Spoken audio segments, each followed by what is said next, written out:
और इसी बीच मेरे साथ सीधे नितेश राणे जुड़ गए हैं, जो कि भारतीय जनता पार्टी के नेता हैं। सीधे नितेश के पास चलते हैं। नितेश, आपने जावेद साहब को एक पत्र लिखा है, क्यों और आपको क्या लगता है कि ये एजेंडा राजनीति से प्रेरित है? अगर ऐसा कहा है जावेद साहब ने, तो उसके पीछे क्या राजनीति नजर आ रही है आपको?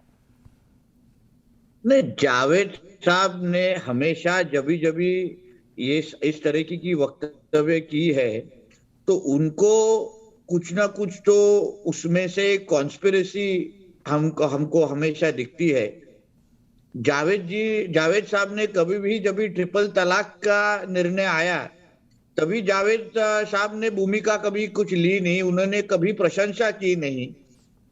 कभी भी वो और उनके फैमिली ने, अख्तर फैमिली ने कभी भी मुसलमान भाइयों और मुसलमान समाज के लिए अलग से कुछ तो विधायक और सोशल काम करने की, मदद करने की कभी कुछ कोशिश की नहीं है, कभी कुछ हमको सुनाई में नहीं आया है। उनको इस तरीके का वक्तव्य देके कुछ तो षड्यंत्र रचने की कोशिश कर रहे हैं। इस तरह के सीधा सीधा इसका संदेश हमको दिख रहा है। जावेद साहब ने जिस तरीके से पूरी मुझे आरएसएस हो, बजरंग दल हो और विश्व हिंदू परिषद की तुलना की है, मुझे ऐसा उनको पूछना है कि इस तरीके का वक्तव्य वो पाकिस्तान और तालिबान में जाके कर सकते हैं क्या? और इस तरीके का वक्तव्य देने के बाद उनको उधर 1 मिनट खड़ा भी होने देंगे क्या?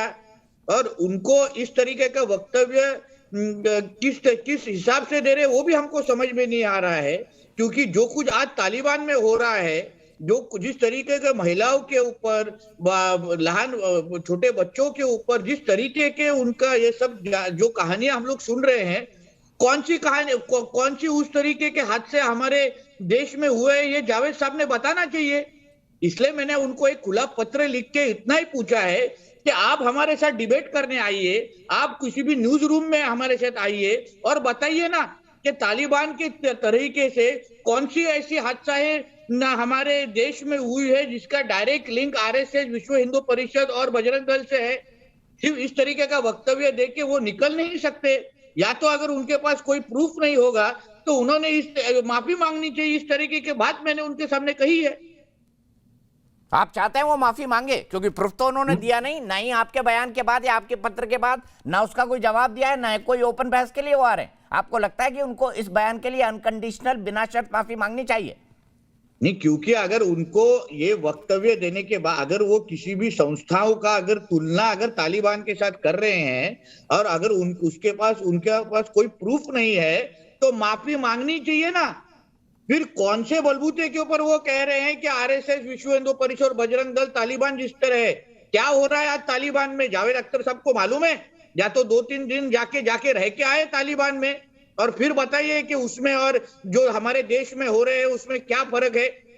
आज आरएसएस हो, विश्व हिंदू परिषद हो, बजरंग दल हो, वो जिस तरीके से देश में अलग अलग विधायक काम कर रहे हैं, लोगों को मदद करने का काम कर रहे हैं, तो उस तरीके का कौन सी चीज तालिबान में हो रही है? और जावेद अख्तर जी को क्या मालूम है तालिबान में क्या चल रहा है? इसलिए जाके आ जाए वहां से 2-4 दिन, हफ्ते भर में अपने पूरे फैमिली को जाके लेके जाए, उधर रह के आप वापिस आए और बताए हमको। इसलिए माफी मांगनी ही पड़ेगी, दूसरा कोई भी रास्ता उनके पास नहीं है। अगर वो माफी नहीं मांगते तो आप क्या करेंगे नितेश? कैसे निषेध करेंगे उनका? कैसे विरोध करेंगे? कैसे अपनी जो सांकेतिक विरोध है वो दर्ज कराएंगे? 8 दिन का वक्त हम लोगों ने उनके पास दिया है। हमने एक खुली चर्चा की मांग की है। जावेद अख्तर जी को अगर उनको कुछ भी उनको कहना है तो हमारे पास आ सकते हैं। ऐसा नहीं कि हम लोग सिर्फ विरोध के लिए विरोध कर रहे हैं। आज हम देश को ये भी बताना चाहते हैं कि जावेद अख्तर जी को हम बात करने का मौका दे रहे। अगर उन्होंने कल कुछ भी उसके पास ध्यान ही नहीं दिया तो उनको ध्यान कैसे उनके पर लाना है ये हमको अच्छी तरह से मालूम है।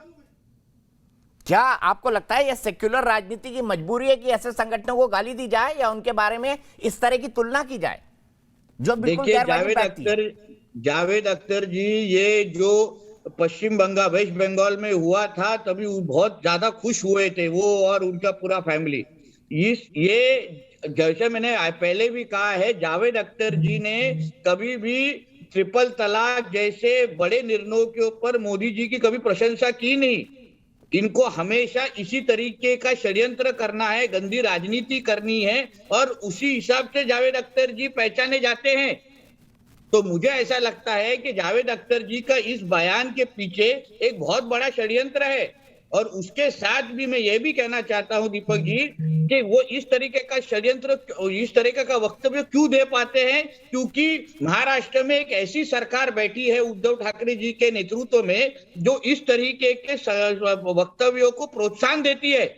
आज इस तरीके का वक्तव्य वो उत्तर प्रदेश में जाके नहीं दे सकेंगे, मध्य प्रदेश में जाके नहीं दे सकेंगे, वो सिर्फ महाराष्ट्र में दे सकते हैं, वो सिर्फ अपना वेस्ट बंगाल में दे सकते हैं, झारखंड में दे सकते हैं, और महाराष्ट्र में शिवसेना की जो सरकार है वो उसमें उनको मदद कर रही है, इसलिए जावेद अख्तर इस तरीके का वक्तव्य दे सकते हैं।